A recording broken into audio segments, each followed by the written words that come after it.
So, matampuhin si Carla. Sinabi mo na eh. Oo. Na ano naman si Carla. Pero cute naman yan, cute. Pero sa akin cute yun eh. Oo. Katulad kanina, alam mo yung tampuhin, parang cute. Parang hindi. Good morning mga kalingap, good afternoon, good evening mga ka-Jomcar. It's me, Darlene Vlog.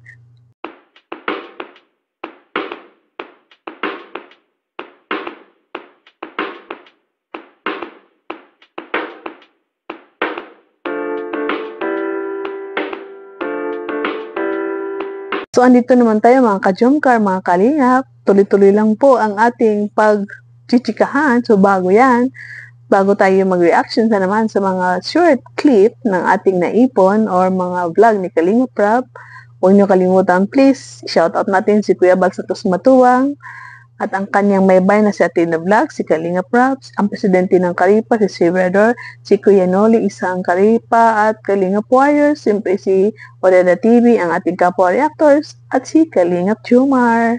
Mga ka-Jomcar, meron ako ipaparinig ng mga video, yung interview ni Kalingap Gigi kay Jomar. So, pakinggan niyo po.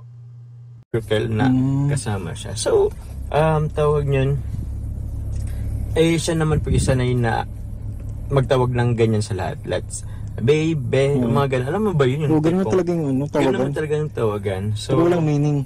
Walang meaning. Ito pa lang. Sanay, tsaka, pabalik-balik yun, Manila, Bicol, Manila, Bicol. So, ganun ang tawagan ng ano niya. So, yun, about yun dun. So, wala naman po yun. Tsaka ulitin ko po, many times, sasabihin ko naman po ulit, if ever po na may girlfriend po ako, hindi po ako makipag-love team. Kasi, respect ko na lang sa girlfriend ko, respect ko na lang din kay Carla, if ever man. So, wala pong ganun. Nandito na naman tayo sa hindi matapos-tapos na usapan. Hindi matapos-tapos dahil hindi makamove on ang iba dyan. So, sinagot naman ni Jomar itong nag-trending dati na gulo na bakit daw ang tawag ay be or beb. Ito nga po mga ka-Jomcar. Napansin ko po sa karamihan ng mga viewers, supporters ng Jomcar ay mga senior. Walang 20 years old ata, kunti lang o ilan lang. Walang 18, mayroon 30, 40, 50 at kadalasan ay senior. At sila ay mga conservative. Noong panahon daw, pag nahawakan ka ng lalaki sa kamay, ikakasal ka na. Dahil nga daw, yun nga, baka daw may naganap na ganun, baka daw may ganun. So, kinakasal na sila. So, ngayon, bit-bit pa nila ang kanilang pagka-conservative. So, ma-advise ko lang sa inyo, mga senior, why you don't try to ask your children or your grandchildren, totoo ba? Sa mga new gens yun, tawagan nyo beb. Kasi doon sa Western, sa ibang bansa, kahit kaibigan nila, tinatawag nila na honey, darling. How are you, honey? Yes, darling. Thank you so much. Mga darling. Dahil nga, na ano na tayo na hawaan na tayo ng ating Western country dahil halo-halo ang Pilipinas, yung mga expression nila ay nagamit din natin. Ngayon nga dati mahal, ngayon kay darling, babe, sweetheart, dati ay mahal. Mahal ko.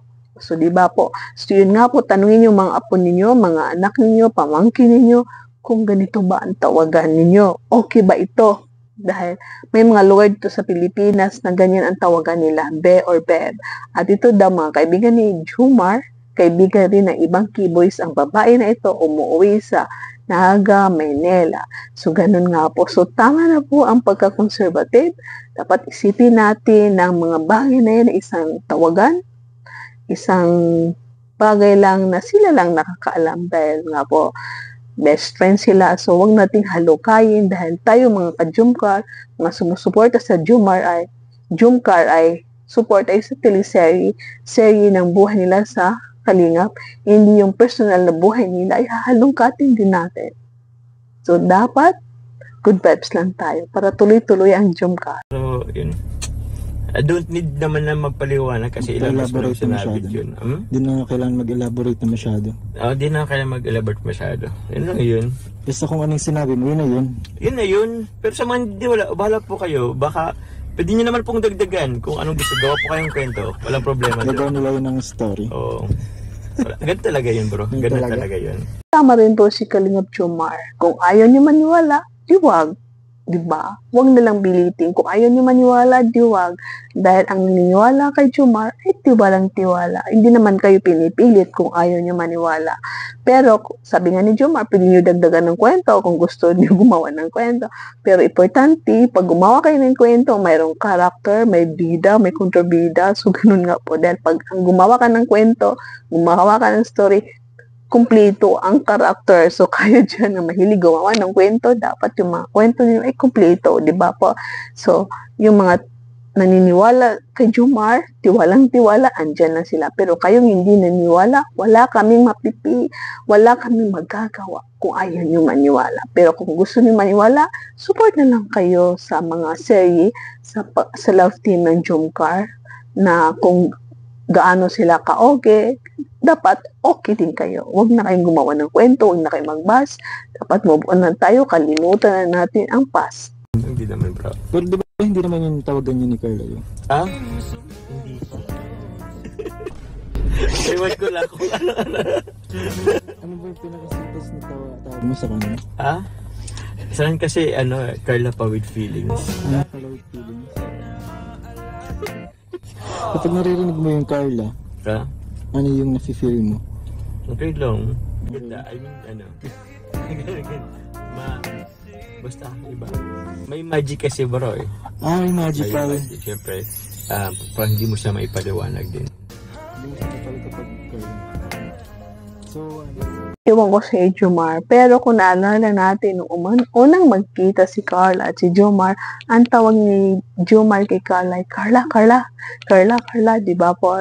Tapos ng mga ilang episode, nagulat na lang tayo, tinawag niya si Carla na Beb.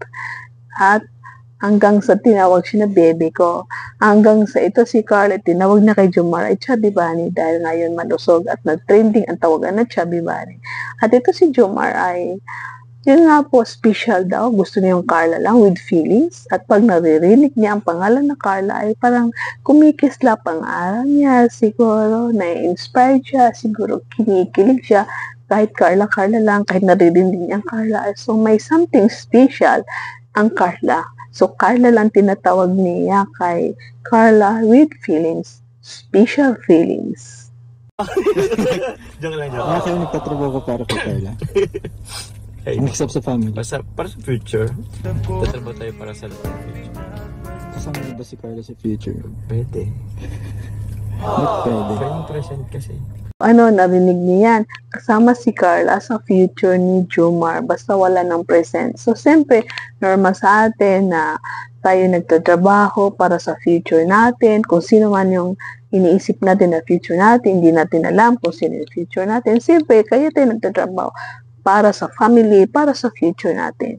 At ito si Jomar ay siyempre nasa puso niya si Carla para kay Carla ata yung future na pinaghahandaan niya in the future.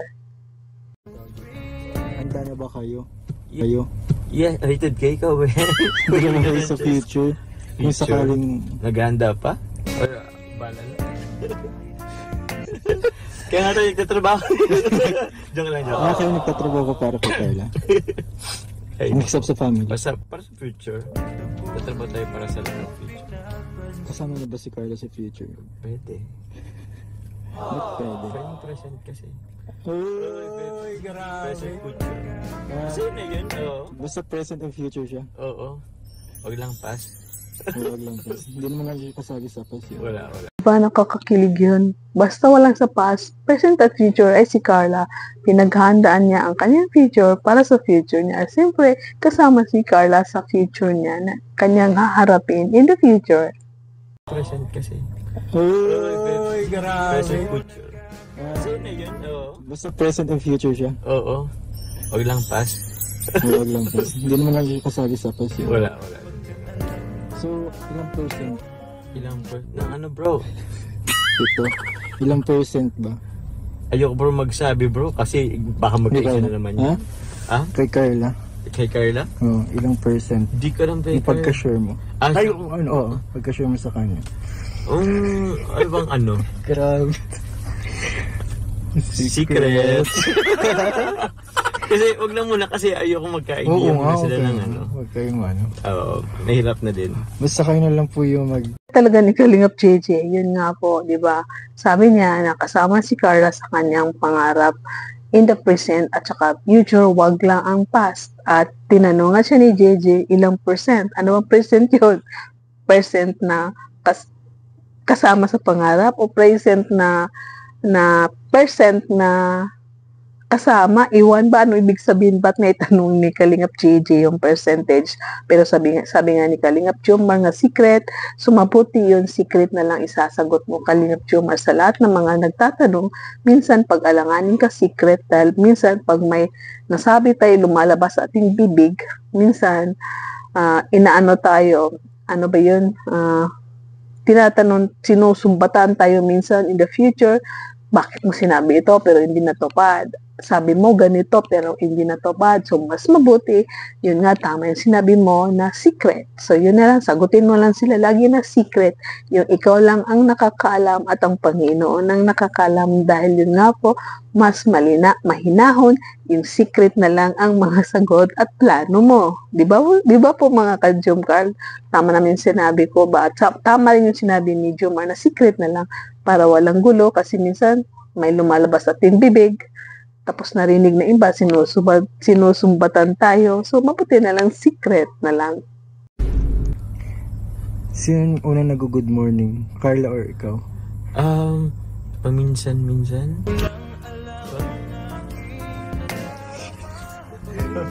So guilty. Ito, nagkakabukuhan na. Ito na si Jomar ay guilty kasi minsan hindi siya nakaka-good morning kay Carla.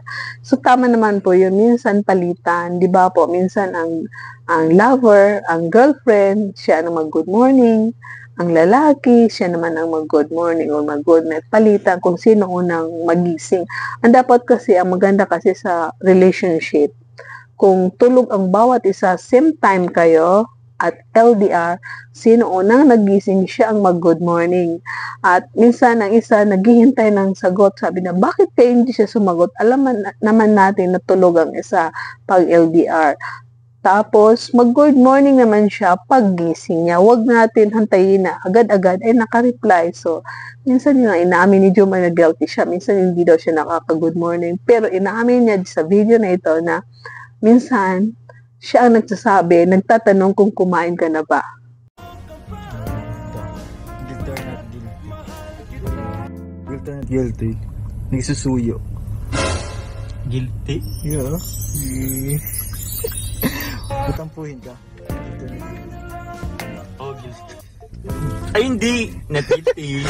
Bakit? Sino mas matampuhin? Siya.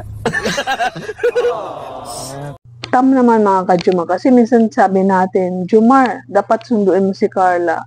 Jomar, dapat ihatid mo si Carla. Eh, di ba po, alam po natin, ito si Jomar, ay may mga beneficiary, may schedule din siya kay Kalingap Rab. So, hindi lahat ng oras niya ay naitutuon niya kay Carla. So, katulad kay Carla, pag may vacant time siya, may time siya kay Jomar. At ito naman si Jomar, pag may oras siya, extra time niya, ibibigay niya rin kay Carla. So, dapat tayo mga ka-Jom Carl viewers, supporters, maintindihan po natin ang bawat isa sa kanila. Mayroon silang mga oras sa pag-aaral, sa trabaho. So, huwag tayo masyadong agresibo, demanding sa mga bagay-bagay na ito for Jom Carl. Dapat intindihin natin ang time nila ay hectic. Guilty or not guilty ulit? Oh. Nagtatanong kung kumain ka na ba? Guilty? Oh, sit down. Guilty or not guilty ulit? Sorry ka na ba? Guilty. Or not perfect. Tawa ko dito sa interview ni Kalingap JJ. Kasi sabi niya, kung guilty ka, ikaw una na good morning. Hindi ka nito yan. Pag tama yung ginawa mo isang bagay, tapos ikaw nang nag-good morning, not guilty ka kasi ginawa mo yung bagay. Pag hindi ka na good morning, hindi ka nagkumusta, guilty ka kasi hindi mo ginawa. Kasi ikaw talaga Kalingap JJ, nabaliktad yung guilty not guilty mo. Pero may mga portion dyan nga, tama naman ang sagot nga sabi ni Jomar, hindi daw siya guilty. Hindi daw siya guilty kasi minsan siya ang nagsasabi ng na kumain ka na ba? Tinatanong niya si Carla. At ito nga po, matampuhin daw si Carla. Kung anong kwento, mahaba-haba yung interview ni Kalingap JJ. Pero wag na natin ipakita lahat dahil alam ko napanood niyo ang interview ni Kalingap JJ na yan. So alam ko kinikilig kayo lahat. Narinig niyo yung mga photoshoot nila, kung ano ang pinakamaganda doon. Sabi nga ni Jomar, ay ang pinakamaganda doon, isa yung sa birthday ni Carla, photoshoot. Pero pinakamaganda itong photoshoot nila sa episode 53 kasi water, ano ba yun? Underwater, kung ano ba yun. At ito si Carla ay kung nag-attend si Jomar at si Carla doon sa ball, sa event ELM ball, talagang sila ang matatanghal, maawaran ng God and Goddess of the Night. Alam natin kung gaano kaganda ang kanilang costume. So, I believe that. So, kahit hindi sila umaten, alam natin na tayo mga kajungkal, sila ang nanalo. Di ba po? So, dyan po nagtatapos ang ating reactions for today. Video, chikahan, at kung ano pa dyan. Sana nag-enjoy kayo sa ating kwentuhan. Please paki-like ang ating video. Thumbs down. Comment kayo dyan. Basta walang niga ha, walang bashing. Comment. At please paki-subscribe. Naman si hindi nakapag-subscribe dyan. Please paki-subscribe. Tuloy-tuloy lang po ang panunood ng ating video para mabalik ang ating AdSense. Diba po? Nag-re-apply na po. So, someday, somehow, meron na naman tayong AdSense sa ating video. I-click ang notifications para makatanggap kayo ng notifications pag meron tayong mga bagong video. At pag nabalik ang ating ads, please huwag mag-skip ads. Thank you so much sa lahat na nanonood dyan, sa mga kapwa ka-Jumcar dyan, kaalit sa Jumcar, tikbalang sa kakapayan, nagkaiwag sa kakapanood ng ating video, at nagpupuyat. So, thank you so much, Solid Jumcar supporters. Shout out sa Solid Jumcar supporters at Jumcar fans for life. Enjoy at ingat kayo lahat sa lahat-lahat ng mga ka-Jumcar dyan. Mabuhay tayo lahat. See you in my next vlog. Bye! Enjoy!